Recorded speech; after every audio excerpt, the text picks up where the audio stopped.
Hey everyone, well, thanks for joining us for this kind of special event that we're doing here at Genova Diagnostics. This is a little bit of a grand rounds case discussion that we have. We have, to our great pleasure and delight, Dr. Joe Feuerstein, MD, and we've had the privilege to have him on the podcast and develop kind of a friendly little relation. He's full of energy, as you will see, and has an incredible background. So let me tell you a little bit about Dr. Joe Feuerstein.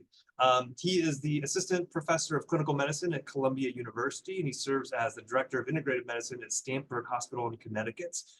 Dr. Joe's a multiple award-winning and extensively published medical research in the field of botanicals and nutrition, and he's also certified in medical acupuncture, clinical hypnosis, and holds a homeopathic physician license from the state of Connecticut.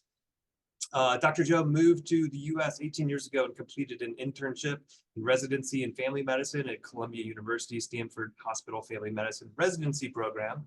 And then he spent 2 years studying under Dr. Andrew Weil as part of his fellowship in integrative medicine at the University of Arizona School of Medicine.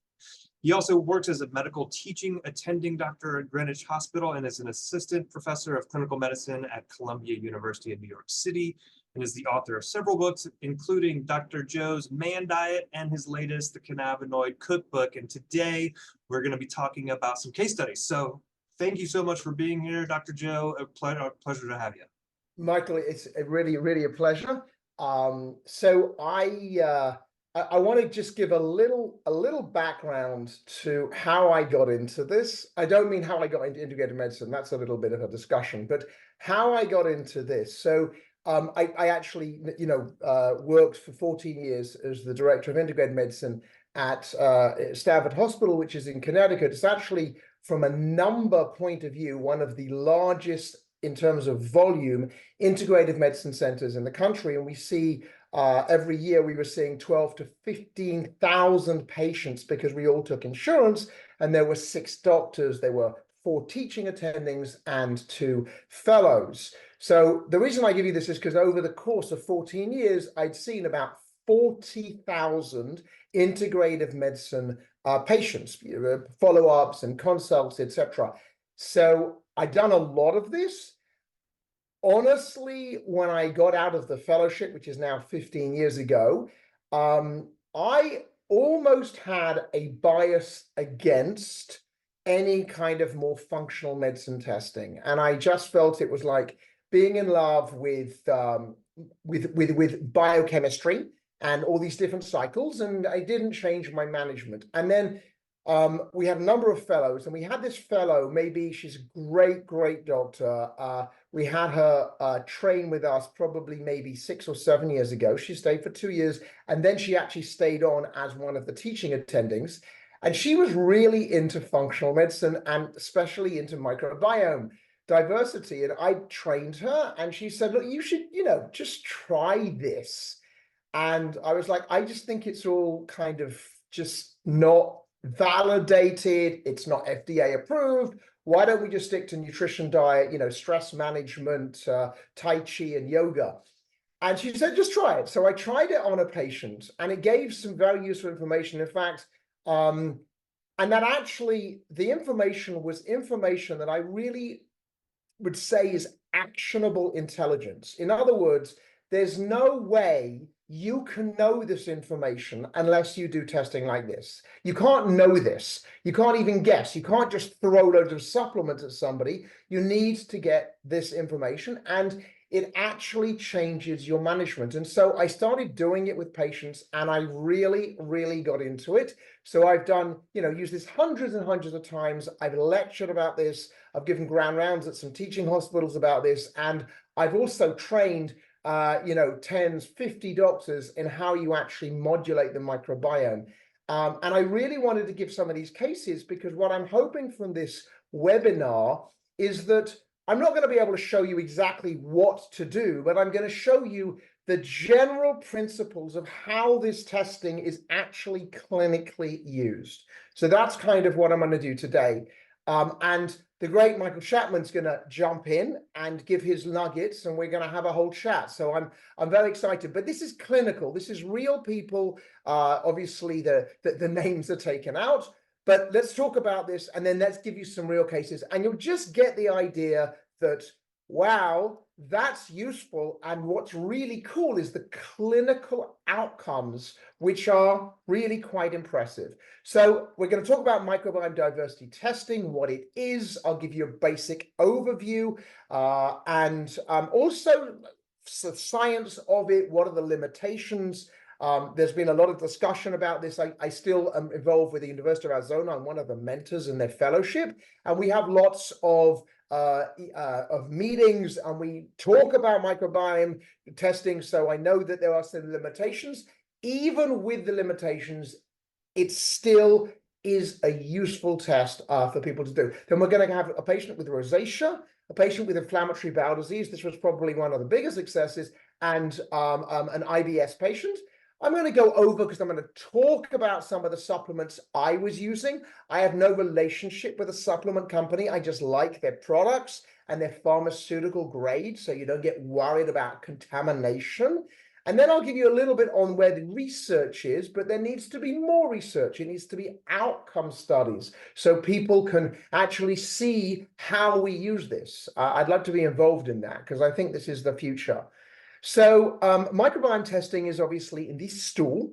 There are a number of commercial companies. One of them is Genova. I'm going to tell you, because I've used other ones as well, that I find Genova to have the most comprehensive, and their reports are the most simple to understand. Right now, I'm actually helping a doctor in Texas, and she uses another firm, and I've kind of gone over 20 of her cases. They're just not as easy to read. You get the general gist once you've got used to this, but Genova is just much, much clearer for both you and, most importantly, for your patient, because you need to explain what this 14-page report actually means, because if not, they'll just go down the rabbit hole of the internet. It has variable insurance coverage, and Medicare pays for some of it, not all of it. So you need to be aware, and the patient needs to be aware, that there may be a bill. What you're looking at in this testing is actually GI function, and you're looking at the health and the diversity of the microbiome, or the microbiota. And that is the gut flora, mostly in the large intestine, some in the small intestine, that are incredibly important in health. And I think everybody, unless you've been living under a rock, you would realize that there's a lot of research going on in the microbiome. What does the test actually do? It looks at things like digestive function microscopically. It looks at inflammation, and then it looks at the actual microbiome, not the entire microbiome, but a sample of the microbiome. And that gives you a general picture. As long as you look at this as a general picture, then you can see ways to treat this. If you start getting into the minutiae, you probably will get, it's probably not the best way. It's more like looking at, what does this general picture look like? So I want to give you an analogy, because again, I do this all the time with patients. So the 5 areas, we'll show that in the next slide, but they are digestion, inflammation, the actual microbiome, the dysbiosis, meaning an overgrowth of things that are there. Maybe there's too many of them. The metabolism of the microbiome, and then literally weeds, like infection, things that shouldn't be there, parasitic infections, etc. So that does not mean anything to a patient. What does mean something to a patient is to use the analogy of a garden. And so this is how I go. I say that digestion is essentially the fertilizer, it's the food, it's the digestive stuff that you need in the soil. And then inflammation is fire. There's no garden that's going to grow if it's on fire. The grass and the flowers in your beautiful garden are the actual microbiota. That's actually the bacteria that you want, your friendly bacteria. They grow in the soil. So the soil is like the metabolism. And then things that shouldn't be there or are there too densely populated, those are weeds. So at the end of, like, when I give a summary, I'll say, basically, your garden is overgrown, you don't have enough good soil, you have not enough fertilizer, and you've got weeds. Now this, they understand. So that's kind of what the way I approach it. And so the next thing is, let's talk about actually limitations. And I talk about this first because I think that it's important. So the first thing is that in all of the testing, you're testing, and you are there is a sample, there is essentially a standard, there is a healthy cohort of what a normal microbiome looks like. The problem with this, and as I said, this is discussed a lot in integrated medicine, is that everybody's microbiome is unique, and it's actually you get your proper microbiome within the first couple of years of life. It's relatively stable, though it will change from day to day. So when you're comparing yourself to somebody else, you really want to be comparing yourself to yourself. And that's actually the way I get around this problem, which is that I get testing at the beginning. I do the protocol. The protocol is very individual. Everybody gets different, a different kind of protocol. I generally take about 4 to 6 months to do this. I'm not rushing. We're gently trying to optimize, trying to get your microbiome and your gut into better shape. And then I like to retest to see what I've actually done. And now you can compare yourself to yourself. So that way, I'm looking at you compared to you, and that's kind of got a little bit more scientific validity. As I said, there is a variability in the microbiome during the day. For example, if you are eating a more plant-based diet, which has a million reasons why that would be something that you should be looking at, you're going to get an increase in the types of species in the microbiome that will be associated with carbohydrate, because plant-based diets, not always, but a lot of them are heavier in carbohydrate. And so you may get that type of change, and that will vary during the day. So how do we get around this? What do we do if we're doing a GI effects?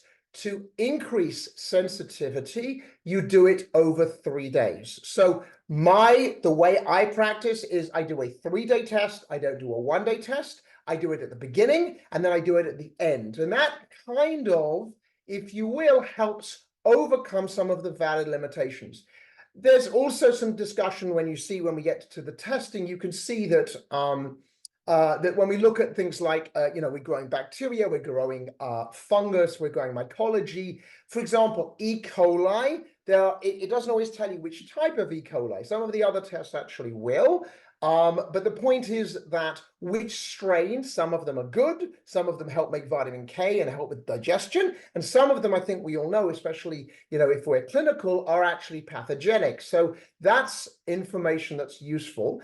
And then the other thing is that you are looking at DNA sequencing. It's actually RNA sequencing. It's 16S RNA sequencing, and that gets down to the genus, and it also can give you some idea of the species, but it won't necessarily tell you that this is actually still alive, okay? Michael, listen, I want to just jump, I wondered if you want to jump in and say just your thoughts on some of the limitations. That, by the way, was not me. That was essentially conferences that we've had, and I summarized where we got to. Yeah, I think it's really well said. And I really do like having conversations around what it means to have a healthy cohort at the end of the day, and to your point, understand that an N of 1 variation is really the way to go pre-post. And we try to make sure and educate clinicians who might be new to this to say, hey, if you have a patient that you're wanting to do this, like, make sure that they have been doing their regular routine, because sometimes patients will have just switched maybe to a different diet style a couple days prior, or they think they need to because a test is coming up. And so that's going to really shift their microbiome, and you want to see what their normal is, right? Because That's exactly right. And so we definitely try to address that. And I think the other point that's really interesting that you mentioned is, the E. coli being more general, and I would lump Clostridia genus in there as well, because, a lot of people get focused on Clostridia as potentially being inflammatory, but there's a lot of great beneficial Clostridia species. And then like that pathologic E. coli, we do have the Shiga toxin E. coli that's available for an add-on too. But to your point, that's why sometimes if you see that breakdown based on phyla of bacteria, I tend to find that less helpful clinically, because you don't know how many of those bacteria in the phyla are more on the beneficial side or more on the exactly right side. That's 100%. And then the other thing is that, so that's the reason why I don't want to hang my hat. We'll get to like some of our friends, like like Rosacea, hominis, etc. So, your entire medical problem is not bad. Your life is not bad because you don't have enough Rosacea. It's indicating, it's giving you a picture. As long as you read this as a picture, it's really useful. If you get into the weeds, this was always my felt. I felt that you're looking at a representative sample that gives you an understanding of what the general picture looks like. And then you can say things like weeds, not weeds, So let's look. So this is, for example, when we look at the actual report, and this is something that you'll see. So at the top, as I saw, you've got digestion, you've got inflammation, you've got the actual microbiome, and then you have that 5 elements: digestion issues, inflammation issues, dysbiosis, where the microbiome appears to be kind of, it's not balanced, it's overgrown. There may be things there that are there in too much abundance, too much love. Infection is literally things that shouldn't be there. And then the metabolic thing is essentially your short-chain fatty acids. And so when you go down the bottom, then you're going to get, this is a summary sheet. I definitely would give this to a patient with a lot of explanation, because if they just look at this, they will, again, they're going to go down the rabbit hole. And once they go down the rabbit hole, it's very, very hard to pull them out of the rabbit hole. You want to look at this test generally. You want to look at the pattern. So, for example, in this patient, this is kind of a specific. I believe this is a kind of made-up patient. Is that right? No, I don't think so. I think this was actually the. Oh, this is one of my guys. Yes. Oh, I see. Okay, yeah, so go back and we grab the report. Yeah. Oh, I actually thought this was because it looks so bad. So yellow, a little bit, some problems with digestion. So actually, it turns out the elastase we'll talk about was a little low, and then we get into inflammation, high calprotectin, high eosinophil protein X. We'll talk about those. The actual microbiome itself is wildly over. There's too much growth of things. There's things like yeast. Again, Candida albicans is found in lots of gut. There's nothing wrong with it. It's a normal commensal, but too much is too much love. Then it causes problems. And then actual parasitic things like, for example, overgrowth of bacteria that shouldn't be there, potentially pathogenic ones, or parasites. So this is the type of thing you look at. And then what I like is down the bottom, it'll give you some ideas of therapeutic options. Now, that does not mean that your poor patient gets 15 different tubes all at once, because that's the quickest way to have the patient leave. So you want to just sit there and be a little bit judicious. And my own personal preference is I tend to go with, I'm going to work on the dysbiosis first. I'm going to work on the microbiome first, the gardening, the weeding, if you will. And then afterwards, I'm going to work more on the digestion and maybe on the soil, etc. There's no rush. This is going to take 4 to 6 weeks for each thing we're going to do. And I just don't believe in giving people 15 or 20 pills a day, because I know they won't take it. So that's kind of just my preference. So the first case is a lovely guy from Newtown, Connecticut, divorced dad. The reason I tell you this is he's got 4 kids. They're with him. He kind of has predominant primary custody, which means that life is stressful. And again, the skin is certainly one way of manifesting stress. But he's got gut issues. He had reflux. He did the classical things. He has an endoscopy. He's put on a PPI like Protonix or Nexium, any of those things, or Prilosec. They're not great in the long term because they muck around with absorption of calcium and other nutrients, but also, frankly, they're mucking around with the normal physiological process of acid that's then neutralized by bile, and that's what gets into your small and large intestine, and your small intestine first. And so when you start doing that, you're mucking around with all of that, and so you're more likely to get overgrowth because you've changed the normal physiology of the small and large intestinal flora. So what he had, certainly there was some early satiety, which is he'd eat and then he'd get full quickly. And there was a stress component to this for sure. After he ate, if he ate too quickly, he would actually vomit. And in my office, he had a full-blown panic attack. And the nice thing is that doctor, I was in the office doing acupuncture. She came out. She's the one who, years before had shown me about microbiome testing. And so, mind-body medicine, we just gave her some simple breath techniques and calmed him down. Because if you know mind-body and you know how to calm yourself down, you can get yourself out of a panic attack before you get into a fully-fledged panic attack. So we taught him some breathing techniques, pranayama in Ayurveda, and that was all great. But the rosacea was the thing that interested me, because I always think to myself, firstly, there's a skin microbiome, so that's the first thing. And the second thing is that we think that the immune system is connected to rosacea. And so I was thinking to myself, this is probably going to be some form of, given the fact he's got GI issues and skin issues, and he's been on, a PPI like a Prilosec or a Nexium, I think his microbiome is going to be worth looking at. And let's see if, instead of treating the skin, I trail his gut, and we see what happens to his skin and his gut. He also had an overgrowth in the small intestine. It's very common, especially, again, if you put people on these proton pump inhibitors, you are mucking around with acid, and small intestinal bacteria can grow. And so he got the typical GI rifaximin, the typical drug. And the problem with that is that it kind of comes back. We won't get into SIBO so much, but let's look at his results and then see, just reading through this. So when we look at his results, we see pancreatic elastase, that's an indicator of pancreatic function, and his is fine. So you just got to move on. His digestion, so in other words, the fertilizer, if you will, the digestion markers, they're all fine. They're in a normal range. I don't get too excited if they're a little high, a little low. I know we could get excited about his triglycerides a little yellow and cholesterol a little, but again, I'm trying to look at the big picture. So there might be some interest for digestive support, but that's not where the main focus for me is. We then look at calprotectin. That's an inflammatory marker found in white blood cells, and eosinophil protein X, also an inflammatory marker, but it's also found if you have food allergy or if you had some kind of nasty parasitic infection. Again, he's in the normal range there.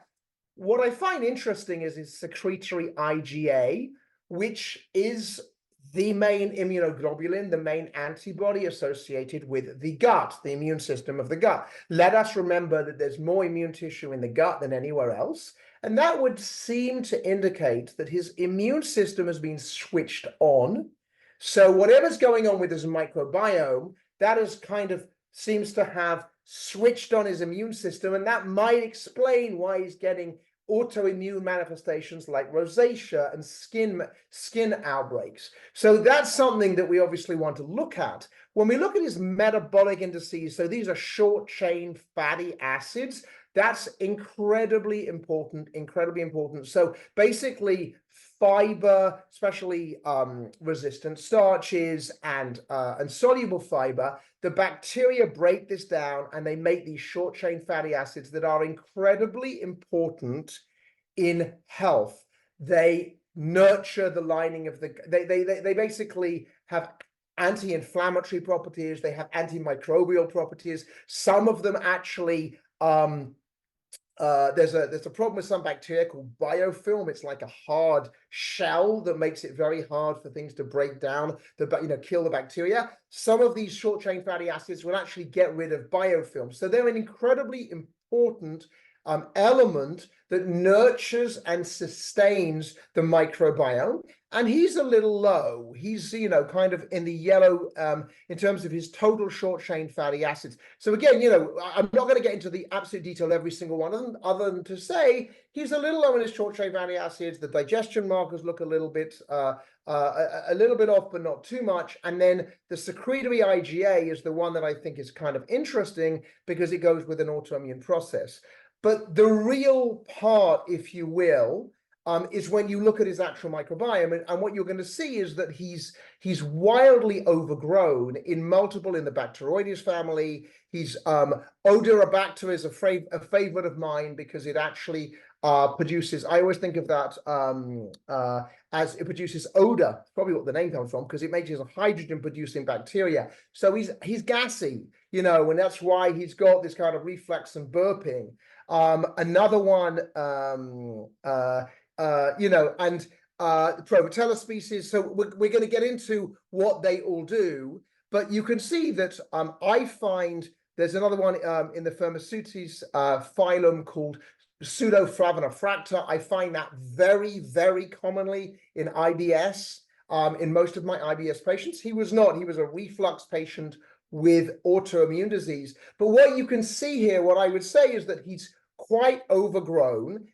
So his microbiome, his garden, is densely populated. He's got an overgrown garden. And I don't want to go into the great detail because this is just a quick seminar. We could go over this for ages, but just wanted to tell you roughly where we are. Then we go into the next thing, and what you can see in the next one is that he's got an overgrowth of Klebsiella. So in other words, Klebsiella, which can be found in the gut, he has too much. He's got what we call a potential pathogen. And so he has too much of this. And then he's also got an overabundance of Candida. So when we look at this, this is just to go, I'm doing it relatively quickly, just to give you a flavor. He doesn't have any obvious parasites, but when they look at DNA sampling, he does actually have one of the types of blastocystis. Blastocystis is a little controversial. If you have GI symptoms, you should probably treat it. Some people argue that this unicellular organism is actually found in the gut and is normal. But I would say that if you're having GI issues, you should probably treat it. The way to do this, because it was seen, if you look at the next slide, they found DNA sampling, they found DNA for blastocystis, but when they looked at ovarian parasites, they didn't find it. One way to do this, if you want to be legit, medically legit, is to literally send a patient, if you are worried about this, for 3 days of ovarian parasite testing. And that, if you really have blastocystis, you may miss it in the first one. So you do 3 of them, and that way you will pick it up if you've got it. Because I don't know, the DNA wasn't seen in the actual classic gold standard, which is ovarian parasites. What I love about this testing is that when we get into the actual overgrowth, like Candida, and this is in I would say distinct from what you find in other labs, is Genova will tell you what natural herb, what natural product is going to kill the overgrowth, in this case, the Candida, the too much Candida. And so you can see berberine, you want to hit like about 50%, like the gray line's got to get about 50% along the way. So berberine would work, and garlic would work, and uva ursi would work. And these are all herbs that I would use. And so we'll get into the therapeutic thing at the end of what I did use, but I want to kind of just, and then the second one, so you want to end up with a botanical that's going to it's going to help with not only the general overgrowth that you've got in the microbiome, but is also going to affect the two things that are there in the potential pathogens. One is the Klebsiella and the other one is the Candida. And you can see that, again, berberine's pretty good, so's tannins, and so's uva ursi. So you might be thinking a berberine type of product or an uva ursi type of product. One of the problems with uva ursi is you can't take it for a long time because it can cause liver and kidney issues. So when we get to where we are, I call this relatively normal digestion. The inflammation was okay, but there was some element of increased immune stimulation, which was this high secretory IgA. The short-chain fatty acids were a little on the low side. Again, that's all work that we are going to then do. We're going to use things to increase short-chain fatty acids. We're going to use things to help heal the lining of the gut. But when we actually got to the microbiome, which was the point of why I wanted to tell you about this patient, was that you can see that he was wildly overgrown in the Bacteroides phylum, like the Vulgaris, the Bartonella, the Odorobacter, the Prevotella, also in the Anarotruncus, and all of these are associated with multiple diseases, including autoimmunity, including IBS, etc. So what we decided to do was, because he had a lot of Klebsiella, a lot of Candida, and he also had a lot of overgrowth of other species, I kind of felt we needed to go big. And so we went with a botanical blend that I will show you in a little while, called Candibactin. It is actually 9 pills a day. So that's about the maximum I would want to do. What he did is he did that for about 6 weeks. What he got, which was not a surprise, was an improvement in his skin, because I wanted to illustrate the fact that treating your gut actually helped with his skin, not just because of the skin of the microbiome, but because you're actually working on the gut immune system. And so we used that, and what he actually got was also an improvement in his reflux. There was probably an overgrowth in the small intestine as well, and Candibactin is certainly one of the botanical blends that you would use for SIBO. But what happened is, once you came off it, we then had a worsening. And at this point, I didn't want to sit there and give him, I've actually had a patient, Genova's not going to, not Genova, Metagenics is not going to like this. I had a patient who I put on Candibactin who actually developed C. diff. Because Candibactin is not a candy. It says the word candy, but it isn't candy. That's Candida. But it is a potent antibiotic, and you can actually get, and so I don't like using it for long periods of time, because you are disrupting the microbiome. And so we kind of, we lessened our general approach, like you do in a hospital. You start with something broad spectrum, and then you go to something smaller. And we put him on berberine for a longer, just a berberine complex, I'll show you which one in due course, for about 4 months. What he then went to finally was actually some apple cider vinegar, which he could then take for a while. Apple cider vinegar actually has very good effects on blood sugar, but it does have some antimicrobial properties. The reason I tell you the story, and then afterwards we would use probably some inulin, which is to increase his, it essentially is a fiber, and it will increase your short chain fatty acids. And then we also used glutamine, which would help heal the lining of the gut. It's an amino acid. The reason I tell you this story is more because he basically, after he was taking, and then he took apple cider vinegar as needed, does not have this problem anymore. In other words, no more reflux, not on a PPI, not on Protonics. His skin cleans up. And frankly, when he does start getting an outbreak, he just starts with a little bit of apple cider vinegar, and he's fine.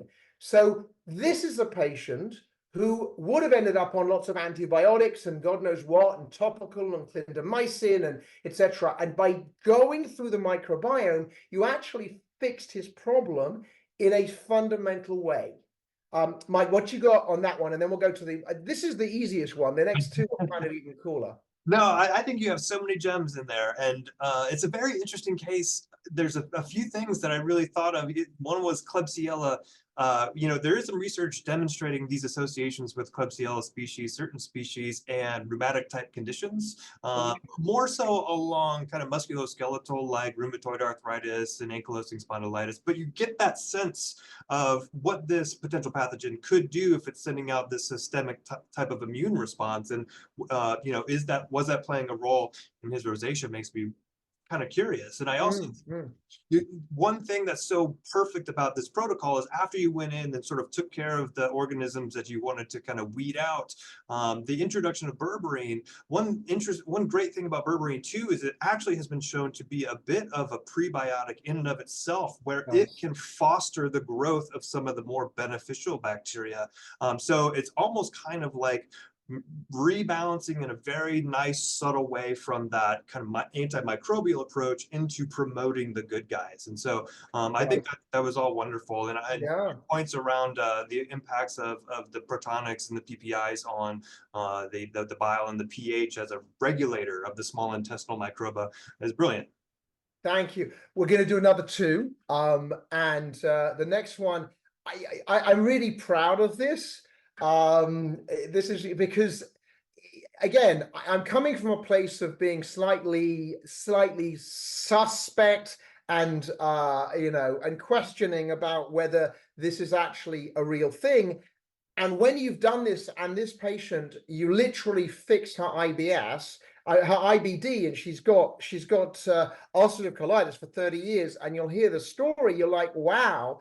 And this is information you can't get. I can't just suddenly look at her, wave my magic hand and say, I need to give you this, this, and this, and this, and this, because I think that that's what's going on. You need to actually get data. You need to get actionable intelligence. So this is a 60-year-old single lady, and she's from Norwalk, Connecticut. She has no kids, and she's had ulcerative colitis for 30 years. This is actually a typical patient I would have seen. And I saw. So she had seen 2 GIs. That's not a GO, that's a GI. 2 GIs. And she'd been on the typical mesalamine, Canassa, Rosacea. She absolutely did not want to go on any of the anti-TNF regimens, anything like that. She was done. And she wanted me to fix her naturally. I love it when, oh, you're going to be magical. I'm going to wave my hands and it's all going to be good. So she wanted to do it without any medications at all. I knew her GI, because if you're in the area for a while, you get to know everybody.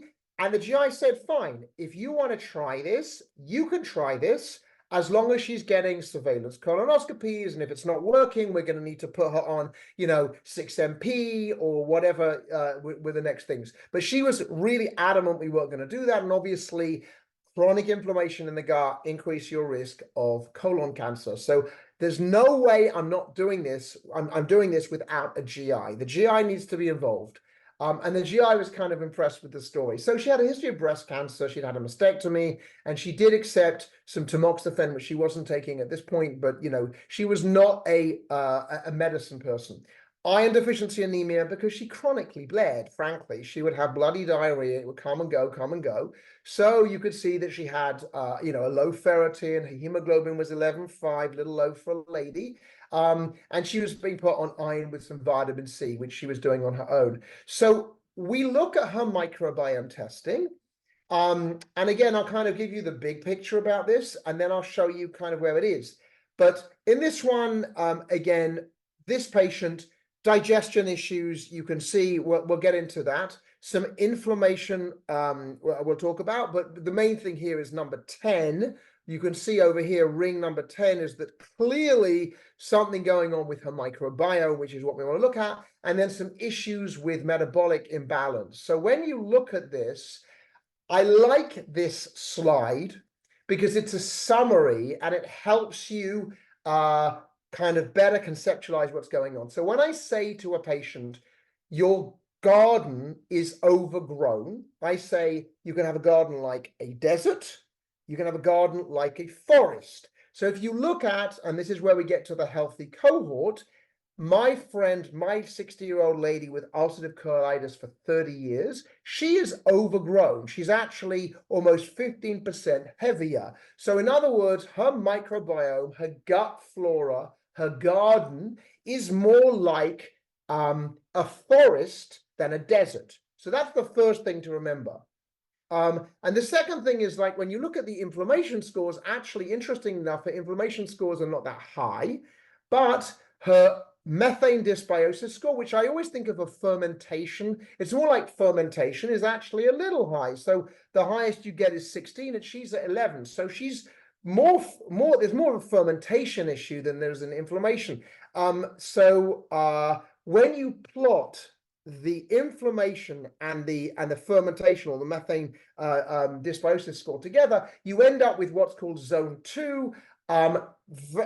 Generally, that's associated with permeability issues. So my general thought is this: if you have inflammation, if your microbiome is overgrown, the microbiome, here you've got all these bacteria, then you've got this mucus lining, you've got this, basically separating, and then you've got the actual lining of the intestine. And there's lots of crosstalk between the bacteria going through this mucus lining, which is important, and then the actual microbiome, and then the actual lining of the cells. And if the lining of the cells, if they are more permeable, if these tight junctions are less tight, then there's a lot of opportunity for bacterial toxins, for things that can cause an immune response to get across the lining of the gut. And that is literally what we mean when we say gut hyperpermeability, or the internet diagnosis of leaky gut. But leaky gut is real. There's a real thing. We know it's called gut hyperpermeability.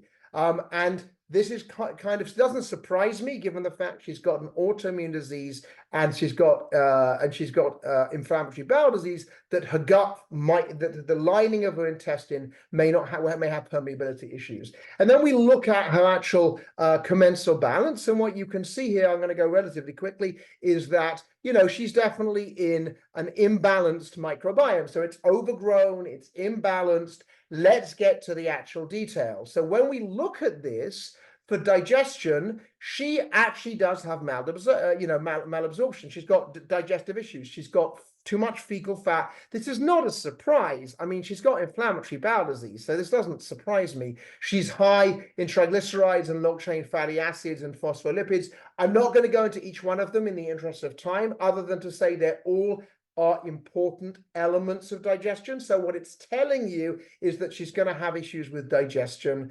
Now, what's interesting is when I saw her calprotectin happened to be low. We'll get into the calprotectin a little later. That happened to be, she wasn't flaring at that point. I'm not a huge fan of doing a microbiome test in the middle of someone having bloody diarrhea. I just don't think that's the world's best plan. So I tend to wait until the symptoms have calmed down to see where we are. And then at that point, remember, she's not taking any meds. At that point, we can make some specific targeted interventions on her microbiome. And the way we're going to be able to know if she's getting better is how's the bloody diarrhea, which is her symptom, and the calprotectin, which we'll get to in a second. And then when we look at her short-chain fatty acids, which are the prebiotics, she's again low. She's not a huge fiber eater. I think part of it is it irritates her gut, but that's something we want to work on. So if we look at this, she has, again, an overgrown picture where she's high in Bacteroides, she's high in Odorobacter. Again, she's gassy as well as having IBS. She's high in Analogies. She's quite similar to the other one. These are typical bacteria that you're going to see in an IBS, in an IBD, in an inflammatory bowel disease pattern, because it's an autoimmune disease. She's high in Pseudoflavina. She's low in some of the probiotics like lactobacillus. So again, she's essentially overgrown.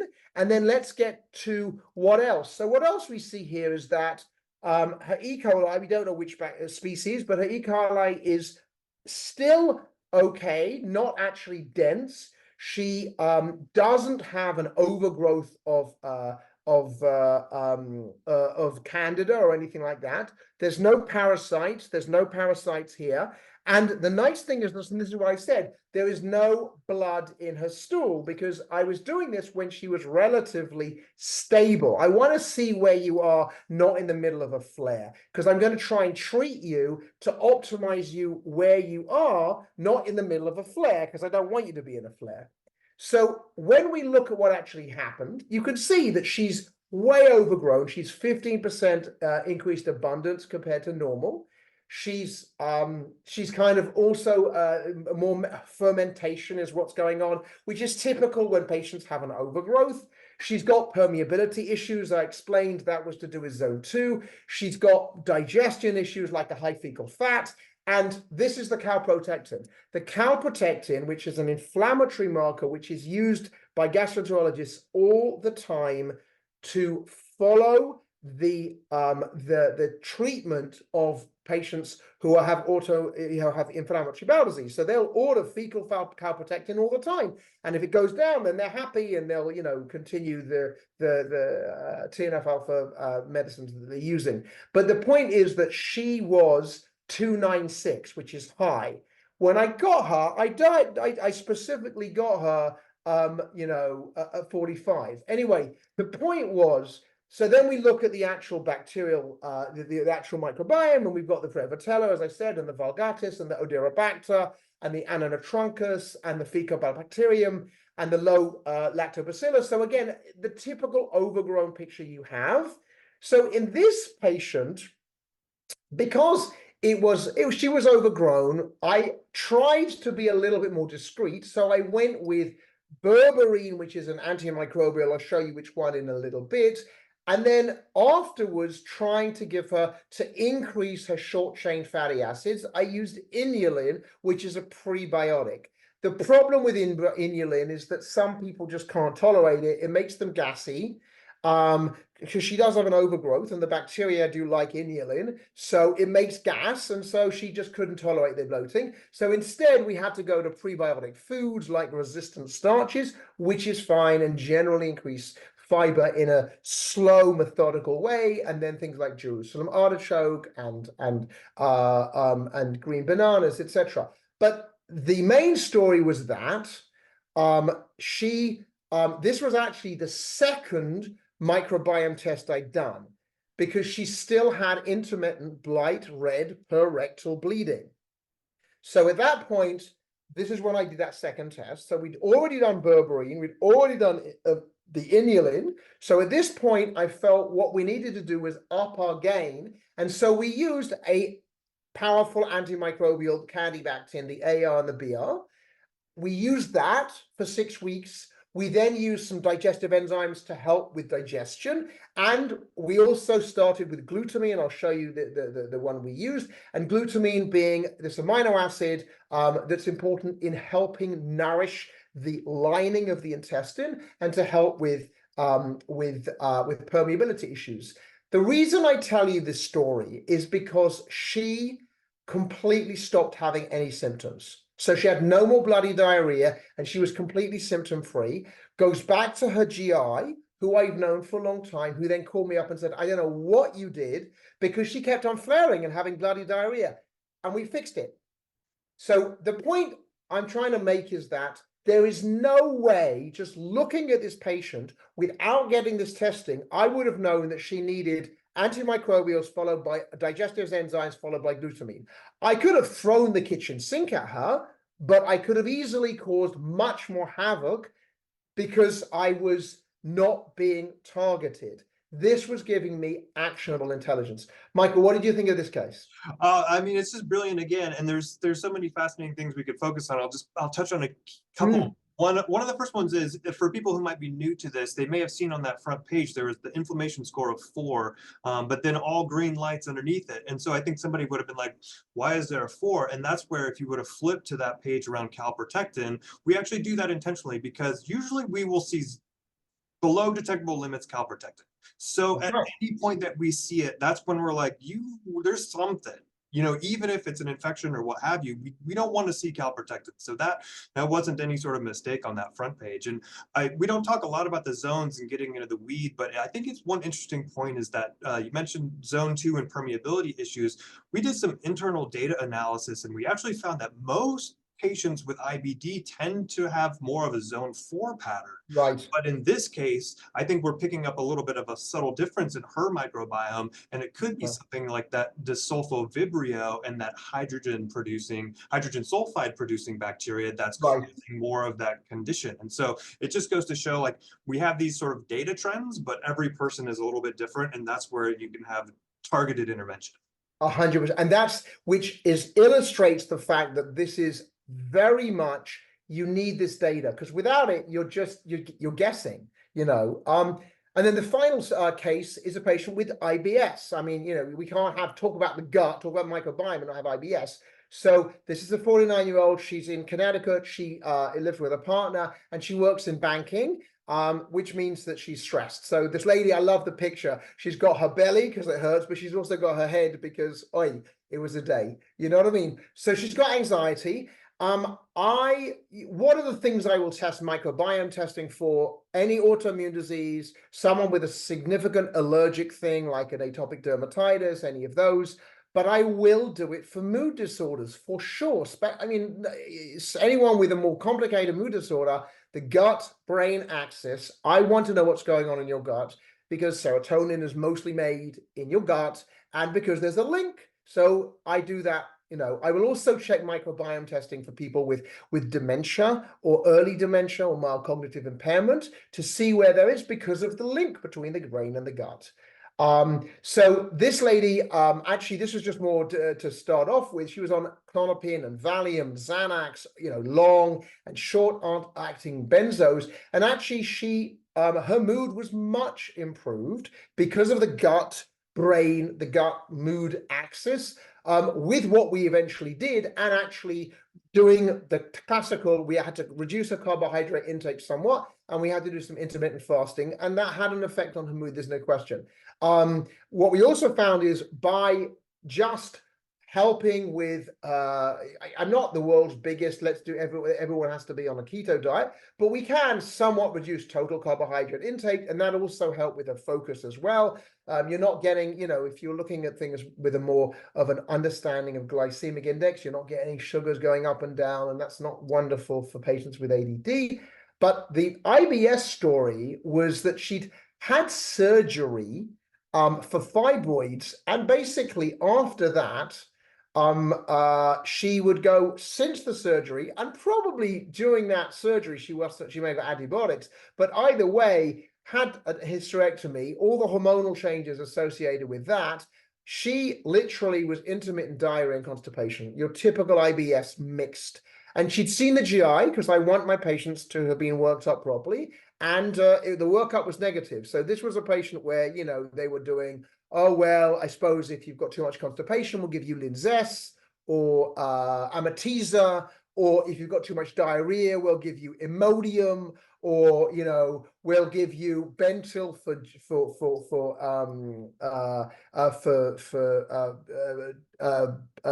spasming, or we'll give you Lexapro, and this is all kind of the standard stuff that they do. So this is why these patients come to see me, because they don't want all these pills. And so we tried something different.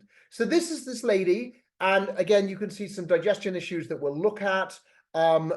Inflammation is actually quite low. The dysbiosis score wasn't too bad, but we'll talk about it. But this one, part of this, where you could see that her prebiotics, her soil was severely impaired, but she didn't have an overgrowth. Again, this summary page is what you'd spend most of your time explaining to your patients about, so you can then spend the next 13 pages going through it relatively quickly.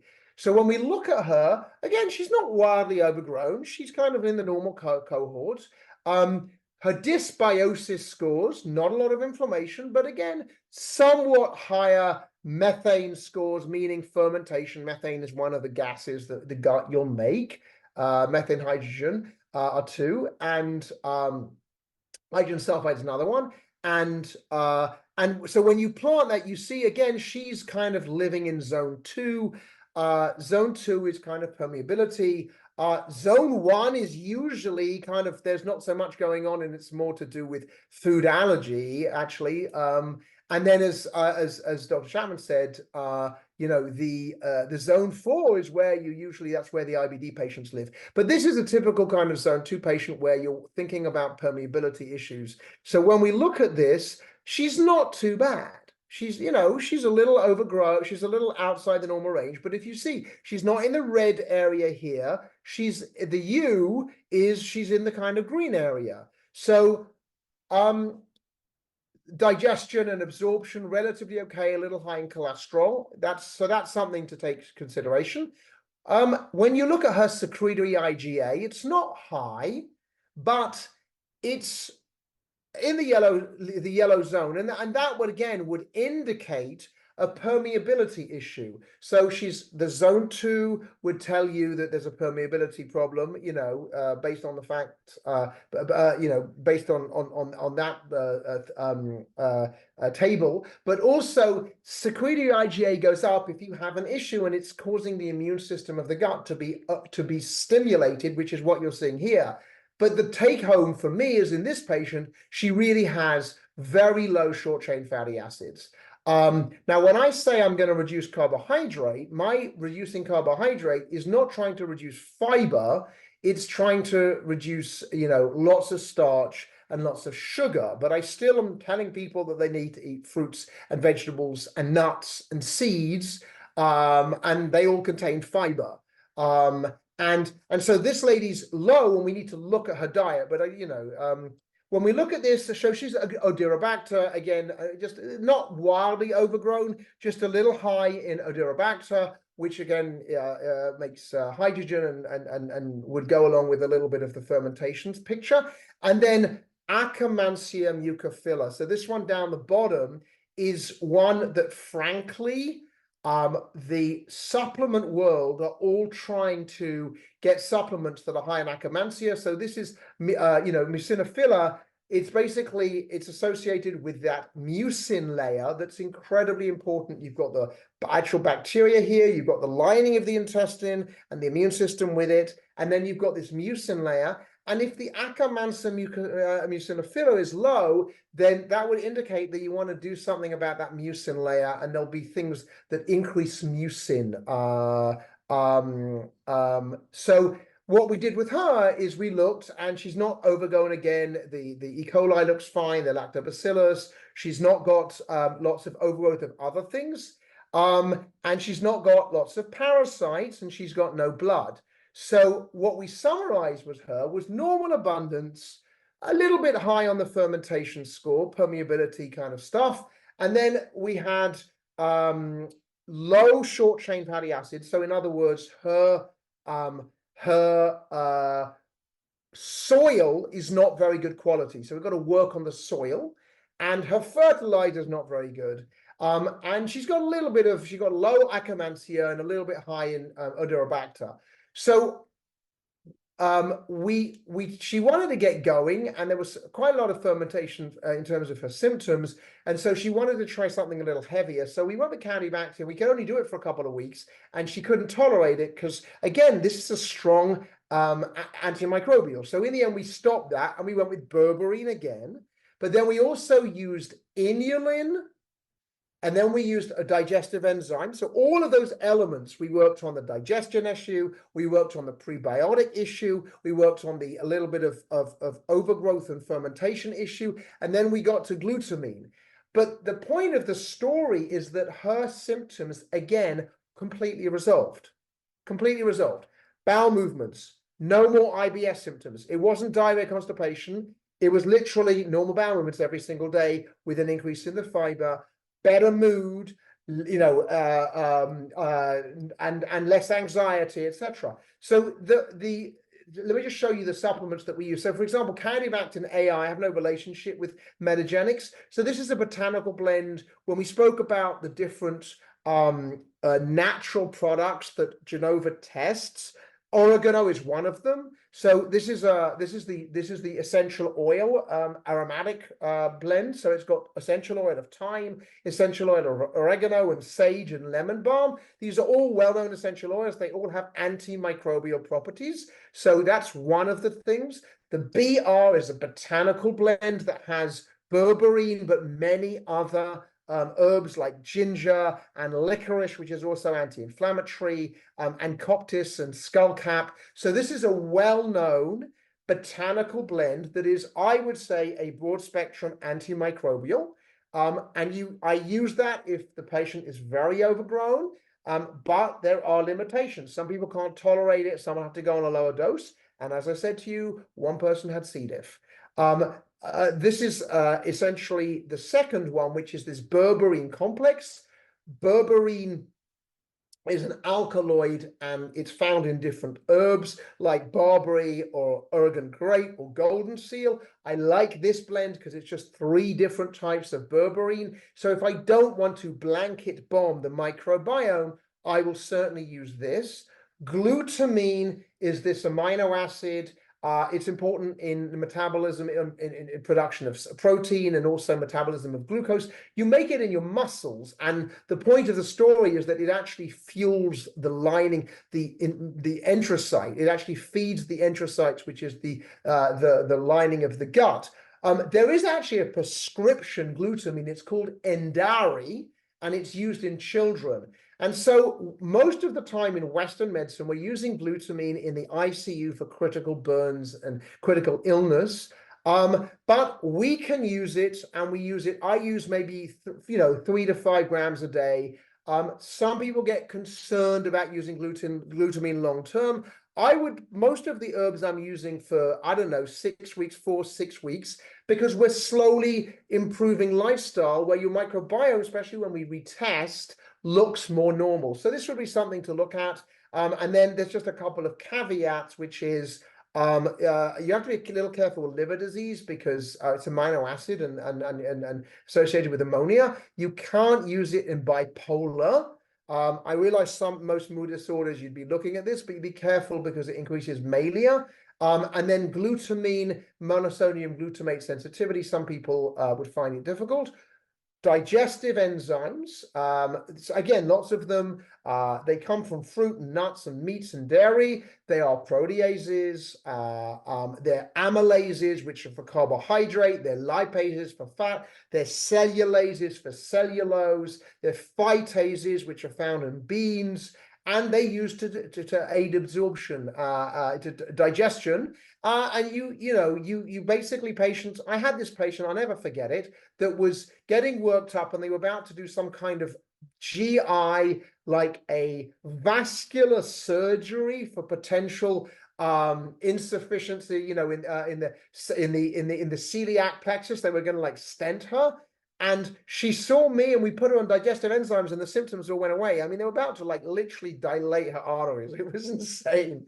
So again, just a little bit of care with breastfeeding. And then inulin is a soluble fiber. So if you think of it as the soil, and you can get it in bananas and artichoke and asparagus. This one actually comes from chicory and agave, and it does increase bowel movements. So it's useful in constipation. But as I said before, some people will find it makes them gassy. So I will use this usually as a powder, a small amount, again, for 4 to 6 weeks to help with diet, not long-term, not millions of supplements forever, to just get the microbiome back into its normal look. And then a diet that's more Mediterranean and more plant-based will get you where you are. Fermented foods. Those are what you should be eating. Fiber, that's what you're looking at, just not so quickly. And the only other thing about inulin is that it does interact with some of the diabetes meds. So the final thing to talk about is just a research thing on modulating the microbiome, which is essentially what we're doing, and colorectal cancer. And this was published in 2020. And essentially what it's just looking at was the fact that we realized the microbiome is associated, that dysbiosis is associated with cancer, increased risk of developing colorectal cancer. And so their thought, the idea, this was a novel strategy, was to start using probiotics and prebiotics and antibiotics. We'll get away from, we won't talk about fecal microbial transplant, but to help modulate the microbiome that will improve gut barrier function, reduce pathogenic colonization, and all of this in an effort to personalize your microbiome and hopefully reduce your risk of getting colorectal cancer, or if you have colorectal cancer, a novel strategy for treatment in colorectal cancer. And so I'll finish off by saying that this is really personalized medicine. Everybody, I don't do it on every patient. I do it on a patient who I think has a clinical condition that the microbiome should be analyzed, but that is individualized. And as I said, it's actionable intelligence. Michael, what you got, my brother? Dr. Joe, man, a tour de force. Such interesting cases. And, one thing that came to my mind too, because we kind of share a little bit of this like anthropological herbalism, nerdy sort of side thing where 100%. so I was thinking about the oregano and that Candibactin AR, and when we think about the origin of herbs and spices, right, like one of the main integration was to actually make sure that our microbiome was protected from a lot of pathogens. And so what we've done with this Candibactin AR is you potentized it, right? You're using the essential oil, so it is very, very strong. So I really like your point around kind of being a little sensitive and careful with it, because you've potentized that natural element from the spice world. And the other thing too, you're talking about just basic IBS. I mean, how often do we think of people who have struggling issues with either fat absorption or bile acid malabsorption, and how disruptive just that alone can be to the motility of the GI tract? And so you basically just fix that, and there we go, symptom improvement. The last thing I thought was interesting, you mentioned anxiety as part of that patient's picture, and I noticed the short chain fatty acids were low, which you improved with inulin. But of those short chain fatty acids, the predominant was propionate. Right. There's actually been some animal studies, some mice studies that have shown that the induction of propionate into the system can generate ADD and ADHD type symptoms in rat studies, animal studies, mice studies. I don't know that that's been replicated in humans, but it's just a little bit of a food Very, for very thought, so to say. interesting. It's Yeah. very interesting. Mhm. Well, listen, I just felt that this was something that people should understand about. Obviously there's a lot to learn, but the taste is that look at this testing, even with the limitations, there's nothing like it, and you can really make some very, very good clinical outcomes. Yeah, very, very, very good, Dr. Feuerstein. And again, thank you so much for joining us. We've got to have you do this again, get a regular grant rounds going on, because Absolutely. what you're doing is awesome out there, and appreciate all your good work. I appreciate it. Michael, take care, my friend. All right, take care.